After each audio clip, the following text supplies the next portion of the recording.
We love talking royal news, particularly with Tim Ewart, who is, of course, the former ITV royal editor, and he joins us now from beautiful England. How are you, great man? How's your summer? Don't talk about the cricket. The summer's not very good at the moment, Paul. It's raining, but we've got lots of royal gossip to cheer us up, I guess, even though the sun's not shining. This is it. Well, the endless black hole that is Harry and Meghan. But this time they have combined with the great machine that is the Beckhams. Now, apparently, at one point, great friends, but no longer. What's happened? You know, one of the things that Harry hasn't learned or hasn't wanted to learn is that the more angry he gets and the more action he takes against the British tabloids, the more they're going to go for him. And this story has just popped out of nowhere, really. It's not sourced, it's not attributed to anybody, it's all unnamed people talking, apparently. But there's been a fallout between the Beckhams, who know all about the media and who have had some hard times with it themselves, and the Sussexes. The suggestion is that the Beckhams accuse the Sussexes. The Sussexes accuse the Beckhams. This is how silly it is. The Sussexes accuse the Beckhams of leaking stories about them. This was a claim that was apparently made by Meghan, if the reports are correct. Harry spoke to David Beckham on the phone. David Beckham was furious, and the relationship, it appears, has ended. But the reality is, anything like this that gets out about Harry and Meghan over here, it's going to be in the tabloids. They love it, and not just the tabloids. We're talking about it. And it just seems that Harry, you know, he just can't get away. He can go to court as many times as he likes, and that's what he's doing right now against two newspapers here. It doesn't matter. The tabloids aren't going to leave him alone. Even if there isn't really a story, he's still going to get in the papers. But also the absurdity. I mean, this is not the mid-90s when the Beckhams were fighting to be the most prominent couple in the UK. This is, you know, 20, almost 30 years later since we were in the era of him at Manchester United and her in the Spice Girls. Why would they be bothered to be ringing the papers to try to do anything about Harry and Meghan? They live in the United States. They're multis multiple times over. Why would they care what the front page of insert newspaper said? Who knows? Pass on that one. Honestly, it's beyond me as well. All I would say is that, you know, David Beckham, if ever Harry needed an example as to how to ride the media storm, you know, David Beckham's a pretty good example. He's had some difficult times himself with the media over the years. You know, he was sent off in a World Cup match. The papers hated him. Then there were various scandals involving, you know, women other than his wife, and the papers went for him. But he's come through it. He's a very popular figure, and he conducts himself very, very well in public. I mean, I covered the England football team for a period of time when he was captain. And from a media point of view, he was brilliant to deal with. There was none of this scowling and anger that we get from Harry. But you're right. I mean, really, at the end of the day, honestly, who cares?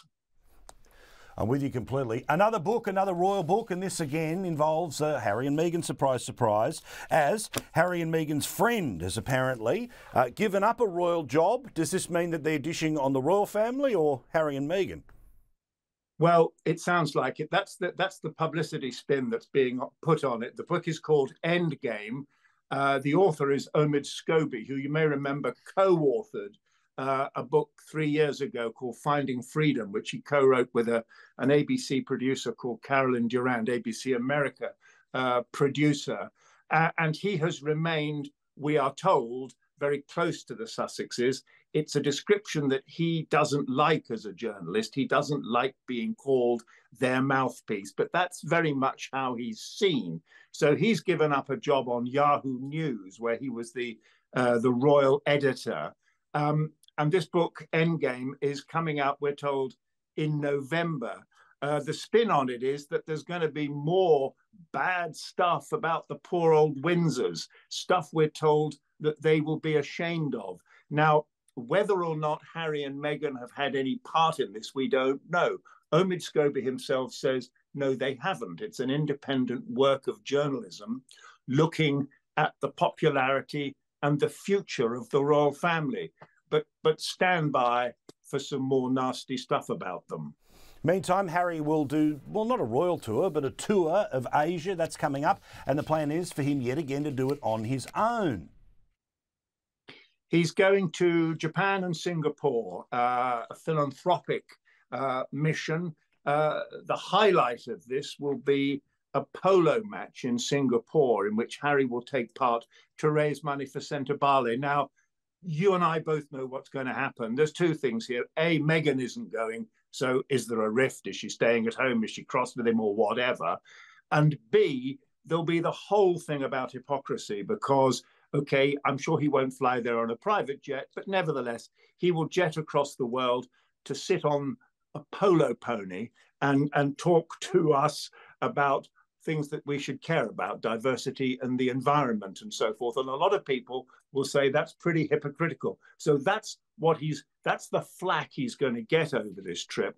In actual fact, Sentebale is a pretty good organization, and those polo matches alone have raised something like 11 million UK pounds over the years to help the people that Sentebale works on behalf of, which is young kids in Africa who are threatened by the HIV virus. So there's always two ways of looking at it, but you can be sure that Harry will come out of it facing more criticism. The family will also all be around King Charles. They'll be doing so in Balmoral. We know who'll be missing, but what's the importance of the whole family being together in summer?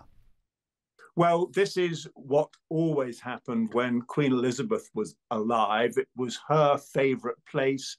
It's a 2-month summer vacation for all of them. And as you say, they will all be there, even Prince Andrew, who is in more disgrace than anybody else in the royal family. But of course, Harry and Meghan won't be. Now, the vibe, the message that seems to be coming out of the royal family is that they're hoping that there might still be a chance of some reconciliation with Harry and Meghan. It seems to me as an observer that they're a pretty long way from that. But they will want to look at their own popularity, which is declining gently, but nevertheless declining. And they will want to look ahead to what's called quiet diplomacy, which is going to be mounted in countries, including Australia, in the next couple of years, to try to win friends as more countries talk about going independent, about losing the monarch as their head of state. So it'll be a holiday, but there'll be, I think, some work going on as well. More brains is always better when you're trying to work out what the future of your organisation is, even if you are literally the king. As for Prince Andrew, he is ridiculously trying to double down, trying to stay in the accommodations of which he believes he is accustomed. But his brother, frankly, doesn't like him, isn't going to give him the same opportunities and protections that his mother gave him. So what position is this here where the king says move, the prince says don't? Will special guards be sent in? How does this actually get resolved? Well, Prince Andrew's position is that he's got a lease on this property. We're talking about a Windsor Lodge, which is a pretty nice spot in the shadow, if you like, of Windsor Castle. He's lived there for a long time now with his ex-wife, the Duchess of York, Sarah Ferguson. They're not married, but they're still good friends, at least as far as we know. Charles does want him out. He got rid of Harry and Meghan, who were neighbours at another royal property called Frogmore Cottage. It's not really a cottage, it's actually quite big. But they were booted out, having spent nearly £2.5 million of their own money renovating it. But he got rid of them.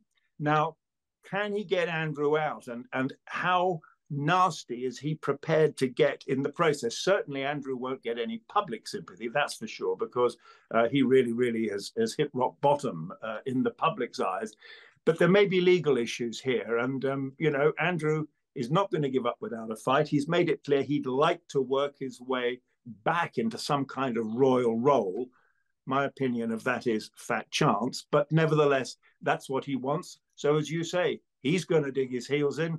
Let's see who blinks first. It would be fascinating because technically, don't the army work for the king, not for the prime minister? Anyway, fascinating ideas ahead, and we'll be on the front lines discussing it. Tim, lovely to talk to you. Talk to you again soon.